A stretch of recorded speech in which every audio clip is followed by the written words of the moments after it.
Good morning, everybody, and welcome to the Malnutrition Task Force Learning Event 2024, our seventh. And we've got a really good lineup of people this year. I'm very proud to introduce people that we haven't had before, and I think that you're going to really enjoy it. So, as you know, the MTF works in partnership with BAPN, and we together produce UK Malnutrition Awareness Week. So that takes us right from preventable malnutrition in the community over to disease related, which we need to bring together so that everybody understands that you can have one or the other or even both.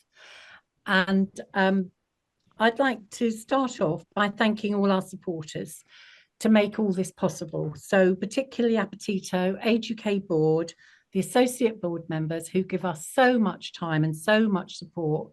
And without this, we wouldn't be able to carry on. So thank you.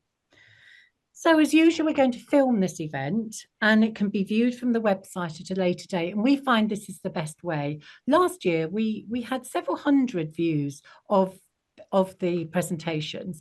And it means that professionals particularly who don't seem to be able to get the time off to study are able to do this in their own time. So I think whatever we do on here today is going to be seen by quite a few people and it makes it really worthwhile.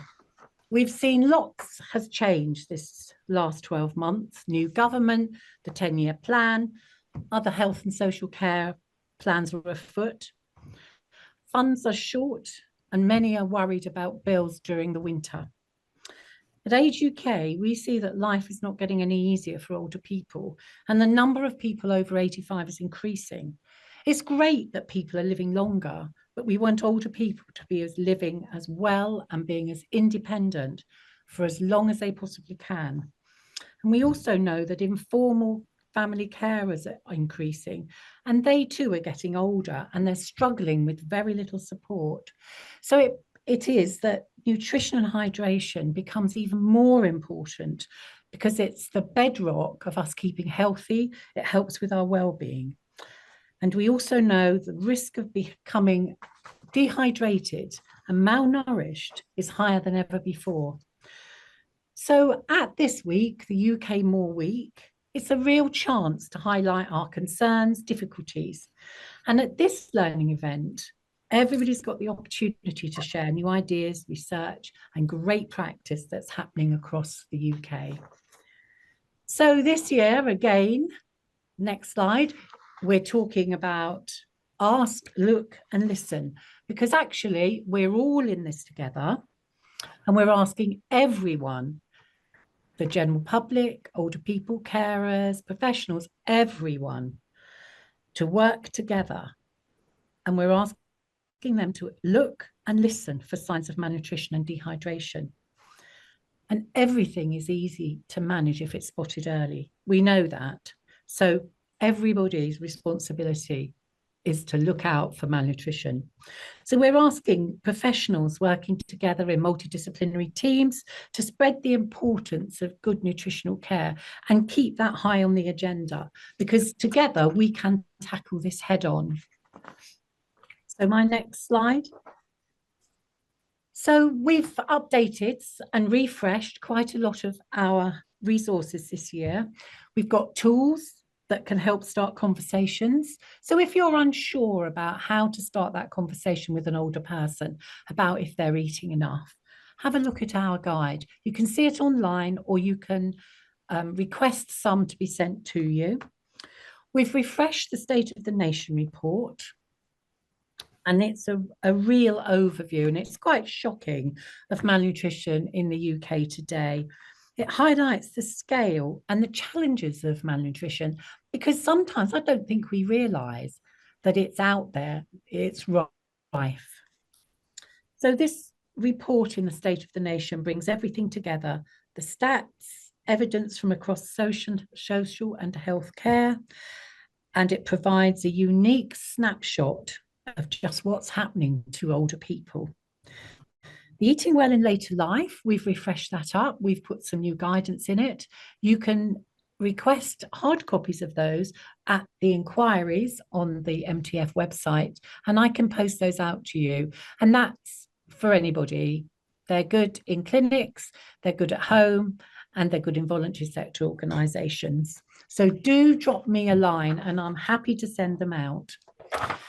So that's it from me. Our first presenter is Dr. Nick Thompson, the new BAPEN president, and he's going to update us on UK Malnutrition Awareness Week and some of BAPEN activities. Thank you, Nick. Thank you very much indeed. It's just it's a pleasure and honour to be participating in this. For BAPEN, this is one of our most important events of the year. We tend to cluster everything. We had a conference last week and the malnutrition survey, which is going on this month as well. So I thought I would just highlight a couple of things which are going on in BAPEN, which might be of interest and we'd really like to raise awareness about. Next slide, please. And you know about this. You've just been Leslie's just been telling us. This is really important partnership with the malnutrition task force, and we're really delighted to be doing this collaboratively. Collaboration is absolutely in the bedrock of BAPEN. It's a multi-disciplinary organisation. We've got multiple different core groups with dietitians, nurses, doctors, pharmacists, and very important, Pinters, the patient support group. You've heard just about the overarching themes of ask, look, and listen, and these are absolutely crucial. And so much of our work, if we can screen, if we can highlight and raise an issue early, we know that the intervention is likely to be more effective, to be easier, and also cheaper. So absolutely, malnutrition is everyone's business. There is no group who can say, oh, it's someone else is going to be doing that. The danger of that is that we fail to recognise the issue, and that's for doctors, for nurses, for dietitians, for all of us, and in the community with carers, etc. So if you're concerned, please flag this up, and then the response is going to be multidisciplinary, and who gets involved completely depends on the individual and what's going on and the setting. So next slide, please. You'll know all about we're in the middle of UK MAW, and we've been through Monday and Tuesday. So today is very much a focus on education and these fantastic events going through. I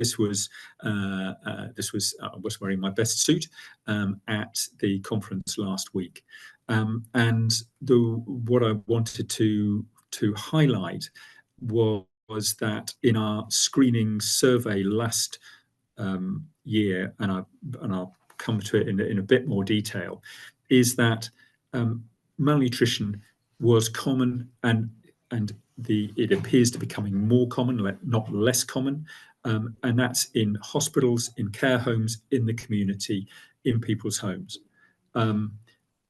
And even when patients are highlighted, and this was particularly in hospitals, at high risk of malnutrition, only 73% of the time did patients have a nutrition care plan. So this is a call to all of us to highlight, and then we need to take action. If you screen and you don't do anything about it, I don't think anyone has been helped. So it really is a call to action, and I'll give a few more figures about that in a minute. Tomorrow, emphasis on hydration, which is really important, and then Friday, what can we do? And if you're into social media, that's the hashtag to look out for. So next slide, please. This is, if you're not involved, this survey is going on all this month. There's a QR code. Please do download that.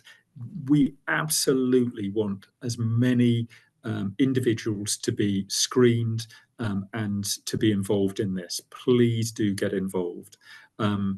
We can only improve things, and we can only agitate and lobby for the issue of malnutrition if we have good data. Esther McKinley, one of our previous president of the BSG, made a quote, and I'm not quite sure it's from, said, "In God we trust, for the rest bring data." And we need information, and that's how we're going to lobby, and we have been lobbying, and I'll just mention about that in a moment. So this survey is across the healthcare spectrum, hospitals, community hospitals, homes, care homes. Please do get involved. This is really a plea to get involved and get as many people screened as possible. Next slide, please. So last year we screened about 2,250, and these were adults, not involving children. Most of those were in hospitals, but across the community settings, and this was UK and Ireland. It would be great if we could get that significantly higher. The greater the number, the more confident we can be that they are representative. With smaller numbers, even though 2,000 sounds great, then, as a proportion of the hospital population, it's tiny. So if we can get more involved, it can be more representative. That really makes a difference. We found that 48% were at a risk of malnutrition, and 36%, over a third of all our patients being screened, had high risk of malnutrition. And it was really across the board, but it was actually highest in patients in their homes. Now, of course, was that a representative group? Probably not. But does it mean that there's a huge issue out in the community? Absolutely. We know that most malnourished people in the UK are not in a hospital. That's a high concentration. The same is true of care homes, but most patients with malnutrition are not in a care home and are not in a hospital. In hospitals, 47% had evidence of risk of malnutrition. And it depended on, a wide spectrum. So GI disease, cardiovascular disease, patients having cancer therapies, all of them. There wasn't a group where we found there was a low risk of malnutrition. And this, rather worryingly, is that a nutrition care plan was only in place for a small majority of the individuals, and those who are at high risk, where we would really be wanting those individuals where it's been picked up that we have a care plan that only 73% had. So we can and must do better, but that means that hospitals and care homes, they need the resources. Community settings need the resources to be able to take action. Next slide, please. I thought I'd just flag up a couple of things that BAPEN's been doing, which might be of interest. As Leslie said, we've had a change in government, and so we have taken this opportunity. We submitted to the Darzi report. We were allowed to, in the Darzi report, you were allowed five slides with data, so a table or a graph. And we wanted to highlight that that exacerbations of other conditions are made worse, are associated with malnutrition and are made worse by malnutrition, that screening still wasn't occurring universally, and that's despite NICE guidance, that there is a very significant cost associated with malnutrition. And we are we are offering to those who allocate resources, to politicians, to policymakers, that we can be part of the solution, because money is tight, and we hear that, and black holes and etc. Actually, addressing malnutrition improves care and saves money. Well, there aren't many treatment options. The fanciest, newest oncological drug or whatever therapy it is often costs significantly more for healthcare gains. We actually have got the win-win, is that we can improve care, we can improve people's health, but we can actually save money and save resources for the NHS. On the back of that, we've written to the health ministers in the United Kingdom and across the United Kingdom. And in Northern Ireland, I'm pleased that we're going to be meeting jointly with the BDA, the British Dietetic Association, and Patients Support Group with Mike Nesbitt. We're meeting next month to draw attention to malnutrition. We've got half an hour of his time to plug as much as we can and to emphasise the importance of this. And we're going to be involved, and I'd encourage all and everyone to be to submit about the 10-year plan for the NHS. That engagement process is now open. Do get involved. Do mention malnutrition. Thank you. And so, next slide. A couple of other things just to flag up for you. We want to, for in hospitals, and this is taking a hospital-centric view just at this point, if we want to improve nutritional standards, if we want to improve nutritional care, it's all about teams and getting multidisciplinary teams together and working. And we're going to have a 3-day course. It's going to be in May. It's going to be in Edgbaston. And this is for nutrition teams to come together for some shared learning and to develop as a team. So some of it will be some technical stuff about nutrition and nutritional knowledge, but also about a third of the time it's going to be about team development and team effectiveness. So if you're involved, if you're in a hospital, you want to get involved, please do look out on the BAPEN website. We're going to be advertising how you're going to apply and applications by the end of January. If you're not sure, just please do send a message to BAPEN saying, expressing an interest, and we'll make sure you get an application form. The application form is going to be brief. It's paid for by BAPEN other than your accommodation costs. Next slide, please. Just two more quick things. I just thought you might be interested in some of the projects we're funding through BAPEN, through our core groups. So developing and updating competencies for dietitians and pharmacists, particularly in sort of more specialised areas of nutrition like intestinal failure. We want to improve the inclusivity of our information on the website and that we produce. We make a lot of effort to try and make this as inclusive as possible, but it can always be better, and we're going to have a project to do that. BAPEN Scotland are going to be developing some short videos, 5 to 10 minutes, about different aspects of nutrition. And we want to enhance our ability to perform clinical research across BAPEN. We've got some specific projects looking at improving liver nutrition in patients with advanced liver disease, and that's in Birmingham, and looking at a specific targeted tool for those who are experiencing homelessness, and that's a London project. And then last slide. And finally, we are wanting to make sure that we both have a national presence. We've got the website, but we want to develop a regional structure. So if you are involved in a hospital and you would like to, hospital or community, and you want to get involved in your region, please do let us know, send us an email.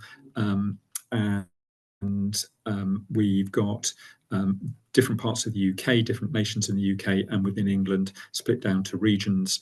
And we absolutely want to use this because delivering learning and teaching regionally is often much more convenient. We want every region to have at least one learning event a year.